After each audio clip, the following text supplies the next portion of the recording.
Okay, so this is the second video nung mga diagnostic test natin.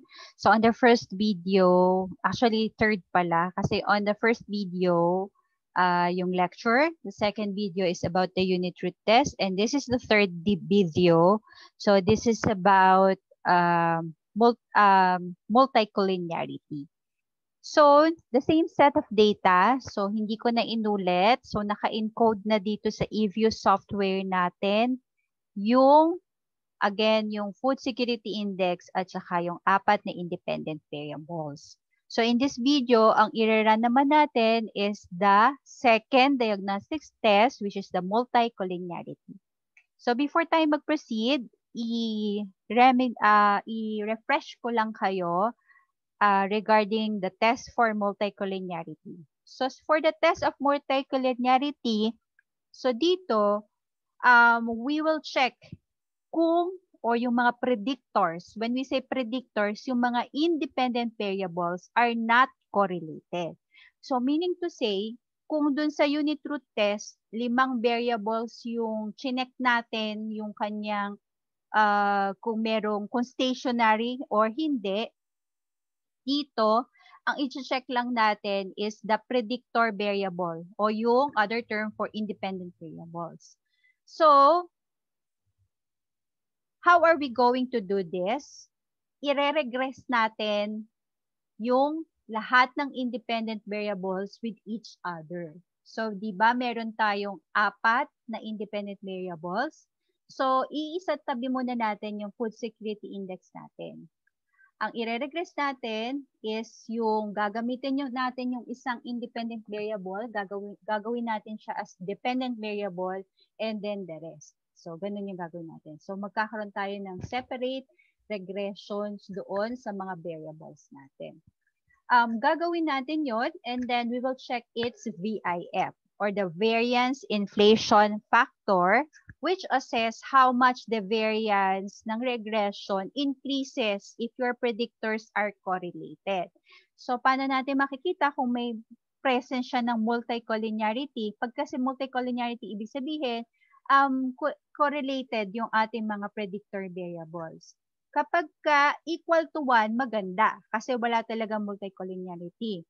But, if it is greater than 1, may moderately correlated, pwede pa natin i-accept ko ang BIF ay less than 10. Though kapag 5 to 10 siya, medyo highly correlated na yung mga variables natin, medyo problematic, pero we can still accept pag less than 10. However, pag greater than 10, medyo may problema yung ating gagawing econometry model. Kasi yung magiging coefficients na magiging result nung gagawin natin multiple regression analysis ay poorly estimated kasi merong multicollinearity present among our predictor variables. Okay, so going back to our eViews, so eto na siya, naka-establish na siya. So sabi ko nga sa multicollinearity, isintabi muna natin yung food security index natin kasi titingnan natin kung itong ating 4 na independent variables ay correlated with each other. And how are we going to do that? Simply, we will regress it among each other, or we will regress or check their relationships sa isa't isa.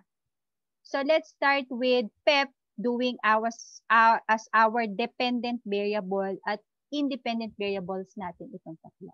So ganun lang yung gagawin natin.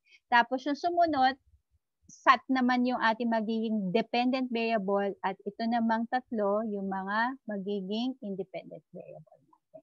So for this example, gagawin natin yung PEP as the dependent variable at itong tatlo ang independent variable natin. Okay, so maganda siguro ay magkaroon ulit tayo ng separate sheet Word file. So gawa tayo ulit.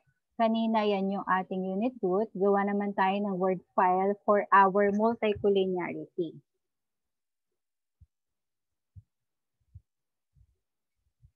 Sabi ko, meron tayo, di bang, para ma-remind lang tayo at hindi tayo malito, meron tayong independent variables na we have the PEP, we have the SAT, we have the RAI, at saka SDG. So, meron 4.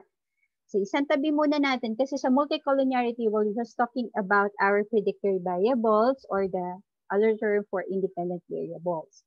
So, yung first natin, regress natin, PEP,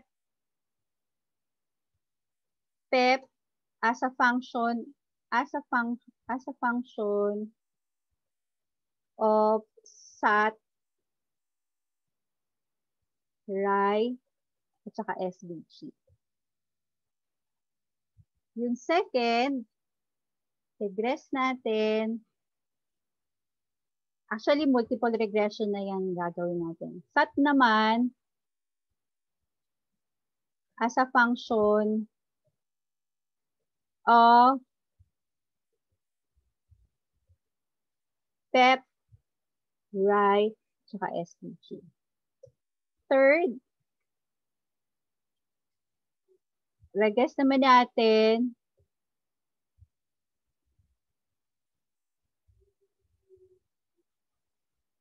RAI as a function of PEP, of SAT, PEP, and SDG.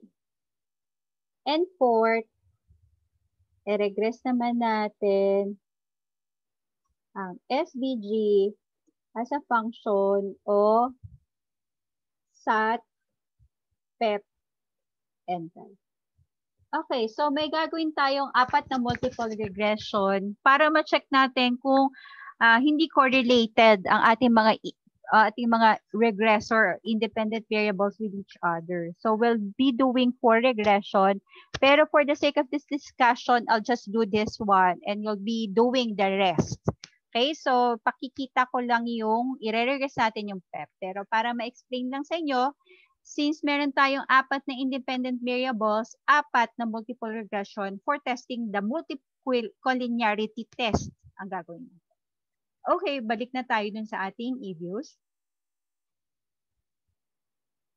So yung una natin, i-regress natin yung PEP as a function nito. So paano natin yung gagawin?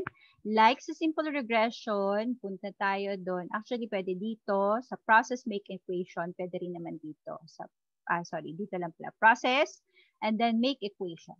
Okay. Nag-automatic siya kasi yun yung nakalagay natin sa first column, pero hindi natin kasi isasama yung ating food security index. So, ito lang siya. Ilagay lang natin yung C dito sa gitna. Okay, so we'll be regressing. So, ibig sabihin yun nandun sa pinaka-left, yun yung ating dependent variable. At yung tatlo, yun yung ating independent variable. So, method is least square, and then we'll check, okay. Okay, so ito na yung sagot. Ang dependent variable natin is the PEP, and these are the independent variable. I-copy lang natin siya sa Word para meron tayong copy at i-paste natin siya dun sa ating ginawang Word file kanina.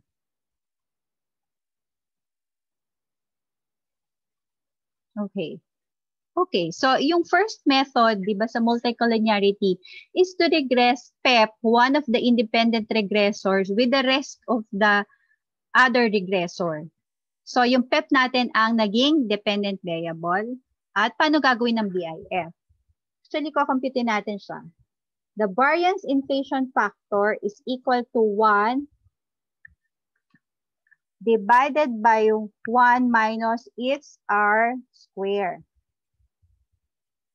And then, dapat yung R square natin, yung BIF natin, ang interpretation, the BIF,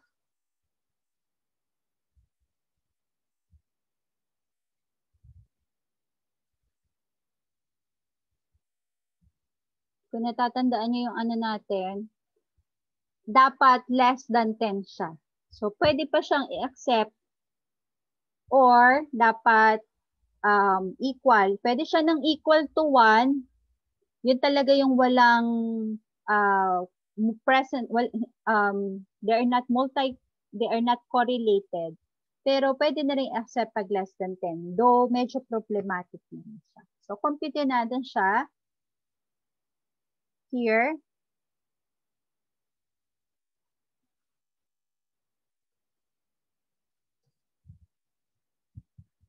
So, 1 divided by 1 minus, ano yung r square? Ito siya.